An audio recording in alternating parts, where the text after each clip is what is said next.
You can hear it before you see it.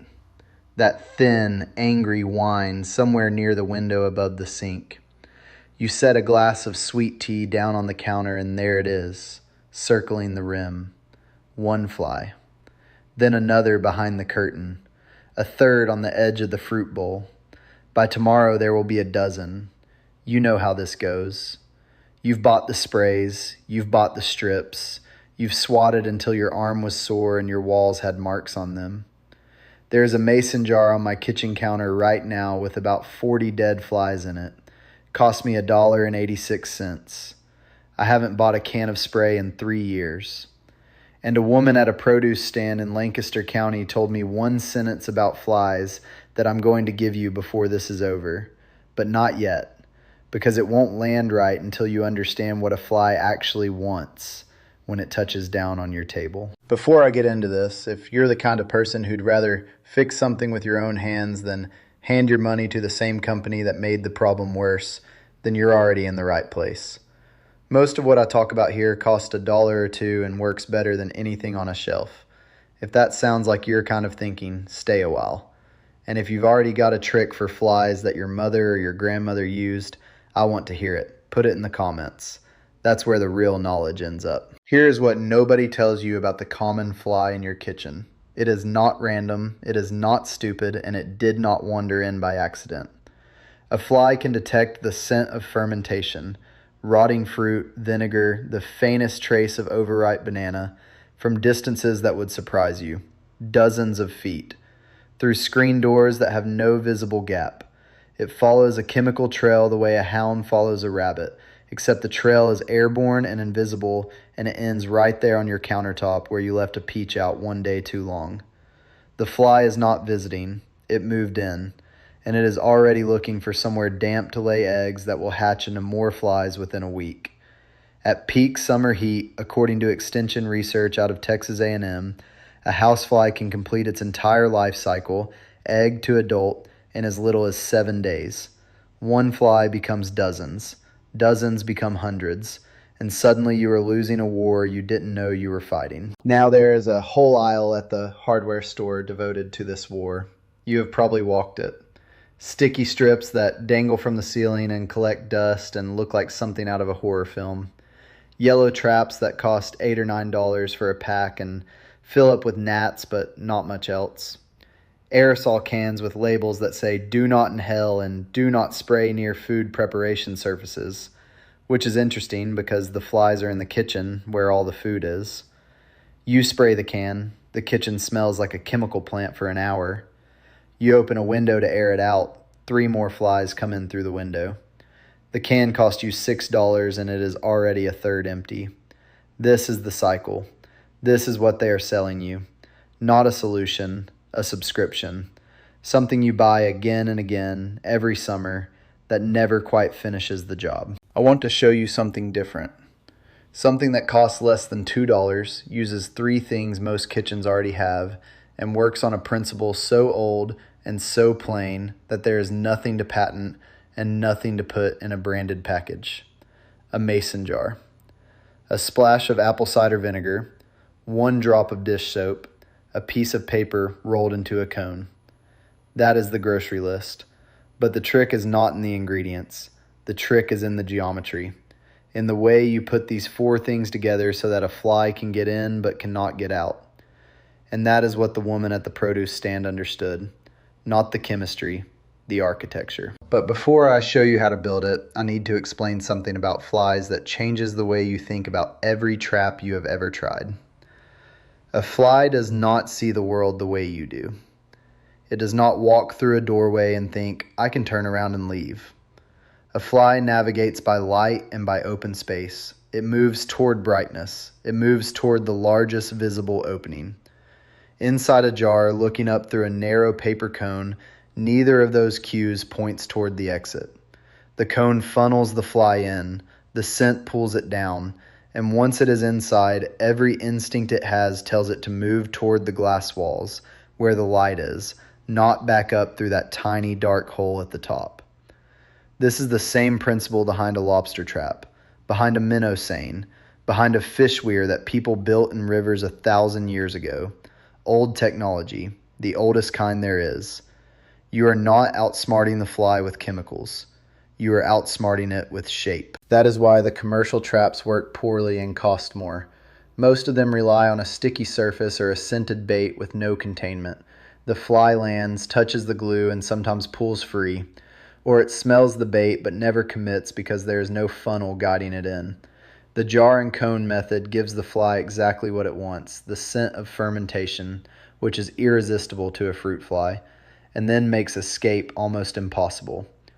It is not a better mousetrap, it is the original mousetrap, stripped of every piece of marketing that was layered on top of it over the last 50 years. Now here is where I have to be straight with you. And this is the part most people on the internet leave out because admitting a limit does not get clicks.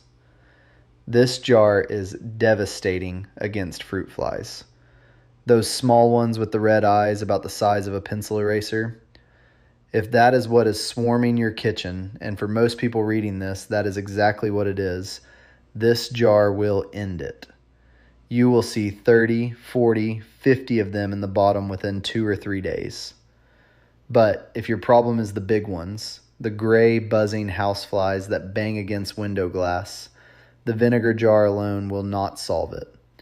Houseflies are drawn to protein, not fruit. Different fly, different bait. I will tell you how to handle those too before we are done. But I want you to know that up front because honesty about what works and what does not is the only thing that separates a real answer from a sales pitch. Let me tell you about the soap. This is the piece that most people get wrong, and it is the piece that makes the whole thing actually function. When a fly lands on a liquid surface, the surface tension of the liquid holds the fly up. Think of it like a skin on top of the water, thin and visible, but strong enough to support something as light as an insect's foot. Vinegar has that skin, water has it, any liquid has it. One single drop of dish soap breaks it. The soap molecules wedge between the water molecules and collapse that surface film, the same way stepping on thin ice punches through where standing still would not. The fly lands on the vinegar, expecting to stand on the surface the way it always has, and its feet break through. It sinks. It drowns in a 1/4 inch of liquid. 1 drop of soap. That is the whole mechanism. More than 1 drop and you start to mask the vinegar scent, which means fewer flies find the jar in the first place. So 1 drop. Just 1. You will be tempted to add more. Do not do it. And that brings me to the part of this I have been holding, the sentence from the woman at the produce stand. I was buying tomatoes outside Lancaster a few summers ago. There was a jar sitting on the edge of her table, half full of dead flies, and I asked her about it. She did not give me a recipe. She did not walk me through the steps. The way she put it was something like this. A fly will always follow its nose into a place its eyes cannot get it out of. I've thought about that sentence more times than I can count, because it is not just true about flies. That sentence stayed with me because it explains something I had been watching my whole life without understanding it. Every summer, the same ritual. My mother would set a jar on the windowsill above the kitchen sink. She never called it a trap. She never called it anything. It was just there. The way the salt shaker was there, the way the dish towel hung on the oven handle. A jar with something dark in the bottom and a twist of paper in the top. By August, it was full. She would dump it out behind the garden shed, rinse it, fill it again, and that was that. No trip to the store, no can under the sink with a skull and crossbones on the label, just a jar, doing quiet work in the corner of the kitchen while she went about her day. I did not think about it for 30 years. And then I saw that same jar on a produce stand in Lancaster County, and a woman I had never met explained it in 11 words. What she understood, what my mother understood, what a lot of people used to understand, is that the fly is doing exactly what it was built to do. It is following a scent. Fruit flies, the kind most people are actually dealing with in their kitchen, are sometimes called vinegar flies by entomologists. That is not a nickname, that is a description of what they want. They are drawn to acetic acid, the sharp, sour compound that gives vinegar its smell, because acetic acid is the signature of fermentation, and fermentation means rotting fruit, and rotting fruit means a place to feed and a place to lay eggs. When you pour an inch of apple cider vinegar into a mason jar, you are broadcasting a dinner invitation on exactly the frequency that a fruit fly is tuned to receive. The fly does not choose to investigate. It cannot help itself. The scent is a command. So the fly follows its nose down through the paper cone, lands on the vinegar surface, expecting to stand and feed the way it has on every puddle and peach skin and damp cutting board it has ever visited. And the single drop of soap you added has quietly disarmed the one thing that would have saved it. The surface tension is gone. The fly's feet find nothing solid. It slips through and drowns in liquid that is shallower than the depth of a pencil. The whole event takes less than a second. No spray, no poison, no residue on your countertop, no warning label, just a fly that followed its instinct into a jar it could not get out of, exactly the way the woman said it would. That is the entire mechanism. It is not clever. It is not new. It is just plain. Now I want you to think about something. If this works, and it does, and it has for generations, then what exactly is the pest control aisle selling you? I walked that aisle last spring and wrote down prices. A 4-pack of commercial fruit fly traps, the kind with a little plastic dome and a scented pod inside, $8.49. A can of flying insect spray, the kind you are not supposed to breathe, $6.77. A pack of sticky window strips, the kind that turn yellow and curl and look miserable hanging in your kitchen, $4 for a box of 4. Add that up and you are over $19. And you will need to buy all of it again in 6 weeks because the traps fill up, the spray empties, and the strips lose their stick.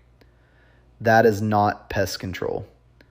That is a recurring charge dressed in packaging. A gallon of store brand apple cider vinegar, the kind in the plastic jug on the bottom shelf, not the fancy one, costs somewhere around $4 to $6 depending on where you live. A gallon fills roughly 20 to 25 jar traps. That is 20 cents a trap. A roll of parchment paper for the cones cost about $3 and last all summer. The dish soap is already under your sink. The jar is already in your cabinet. If you set one trap and replace the vinegar every 3 or 4 days through the whole fly season, June through September, your total cost for the summer is less than $5. Compare that to $19 every 6 weeks for the commercial version.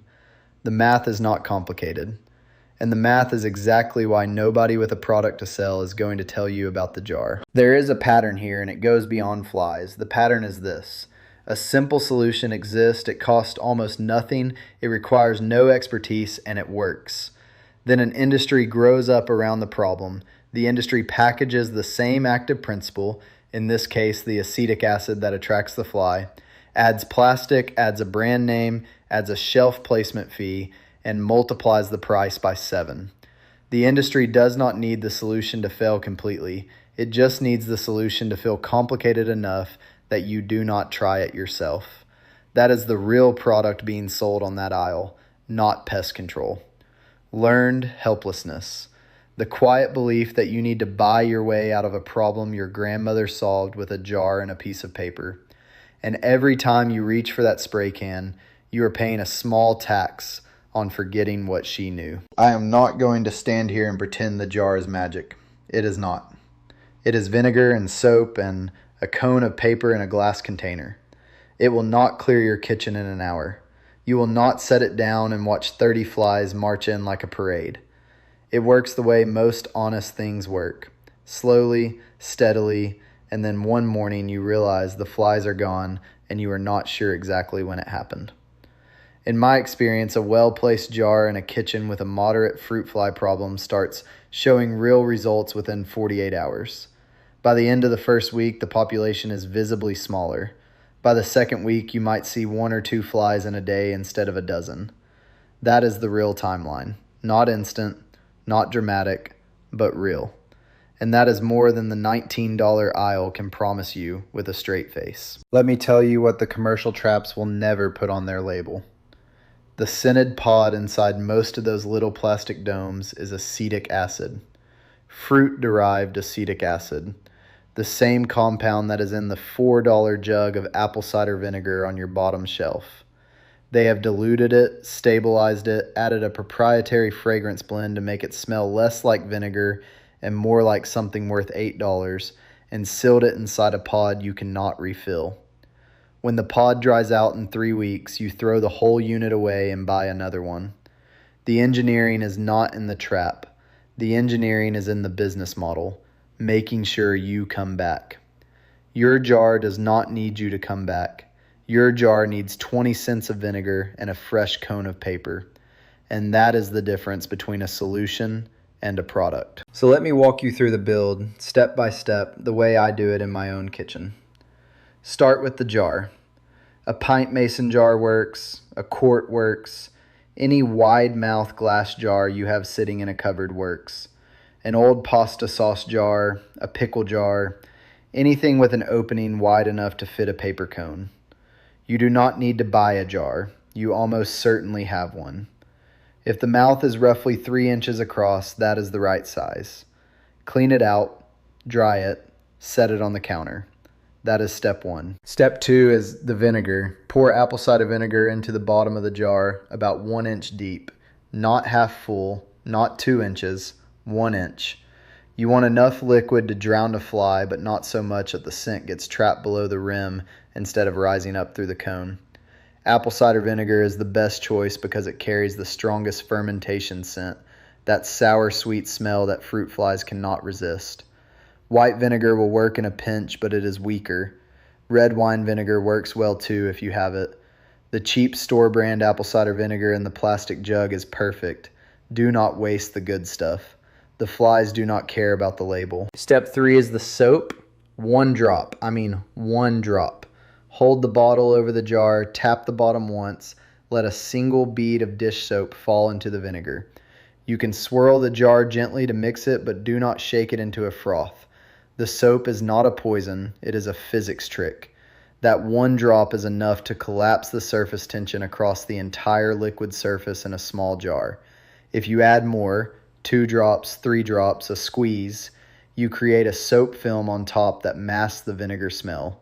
Fewer flies find the jar. The trap gets slower. 1 drop. Trust it. Step 4 is the cone, and this is the part that turns a bowl of vinegar into something that actually traps. Take a standard piece of paper, printer paper, parchment, even a page torn from a magazine. Roll it into a tight cone like a funnel. The wide end should be about the same diameter as the mouth of your jar. The narrow end, the tip, should have an opening about the width of a pencil, maybe a 1/4 inch across. If the hole is too big, flies will find their way back out. If there is no hole at all, the scent cannot draw them in. Trim the tip with scissors if you need to. Tape the cone along its seam so it holds its shape. Then set it inside the mouth of the jar, narrow end pointing down, so the tip of the cone sits about 1/2 inch above the surface of the vinegar. That is the whole assembly. Jar, vinegar, soap, cone. Done. Placement matters more than people think. Set the jar near the source of the problem. If your flies are around the fruit bowl, put the jar within a foot of the fruit bowl. If they are near the trash can, set it on the counter above the trash can. If they cluster near a window, put it on the windowsill. Do not set it in direct sunlight. Heat speeds up evaporation and you will burn through your vinegar faster. A shaded spot on the counter near where the flies already are is the right answer. You can run 2 jars if you have a big kitchen, 1 near the sink, 1 near the pantry. 2 jars cost you 40 cents and double your coverage. Maintenance is simple. Every 3 to 4 days, dump the vinegar and the dead flies, rinse the jar, and refill with fresh vinegar and 1 new drop of soap. The paper cone lasts about a week before it gets damp from the vinegar vapor and starts to sag. When it droops, roll a new one. That takes 30 seconds. This is not a set it and forget it trap. It is a set it and check it twice a week trap. But twice a week is not much to ask when the alternative is spending $9 on a plastic dome that does the same thing worse. If you want to know whether your trap is working, just look in the jar. The evidence is floating at the bottom. There is no guesswork. There is no waiting for a light to turn green or a strip to change color. You can count the flies with your own eyes. Now, here is the part I promised you earlier, about the 1 fly this jar will not catch well. If the flies in your kitchen are small, maybe the size of a pencil eraser, with brownish bodies and red eyes, those are fruit flies. This jar was built for them. It will devastate them. But if your problem is the big ones, gray-bodied, loud, the size of a nickel, the kind that buzz against your window glass like they are trying to break through, those are common houseflies, and they are chasing a different scent. Houseflies are drawn to protein decay, not fruit fermentation. Meat scraps, fish, pet waste. A vinegar jar will catch a few of them by accident, but it will not solve the problem. For houseflies, many homesteaders use the same jar and cone setup with a different bait. A small piece of raw meat or fish scrap and soapy water set outside near the door the flies are using to enter. And if you have the tiny moth-shaped flies near your bathroom sink or shower drain, those are drain flies, and no jar of any kind catches them. They breed in the bacterial film inside your pipes. That is a stiff brush and boiling water job, no shortcut. I wanted to tell you that because honesty about what a method cannot do is the only thing that makes it worth trusting for what it can. I want to ask you something before I finish. What is the fly situation in your kitchen right now? And what have you tried that did not work? Put it in the comments. I read every one. And I've noticed something over the years. There is usually somebody in those comments who has already solved the exact problem you are dealing with in their own kitchen with their own hands. That is worth more than anything I can tell you from here. Now let me leave you with two things that reward you for staying this long. First, if you have fungus gnats around your houseplants, those little black flies that hover above the soil when you water, this same jar works on them. Same vinegar, same soap, same cone. Set it right next to the pot. Gnats that breed in damp potting soil are drawn to acetic acid the same way fruit flies are. Same trap, different room. Second, the porch version. If flies are bothering you outdoors, at a picnic table or on a deck, scale up to a quart jar and add a tablespoon of sugar to the vinegar. The sugar accelerates the fermentation scent and throws it farther. Set the jar at the far edge of the porch, not in the center of the table. You want to draw the flies away from where you are sitting, not toward it. That is a detail most people miss, and it makes the difference between a trap that helps and a trap that makes the problem feel worse. My grandmother had a jar like this on her windowsill every summer. She did not call it a trick. She did not call it anything. It was just what you did.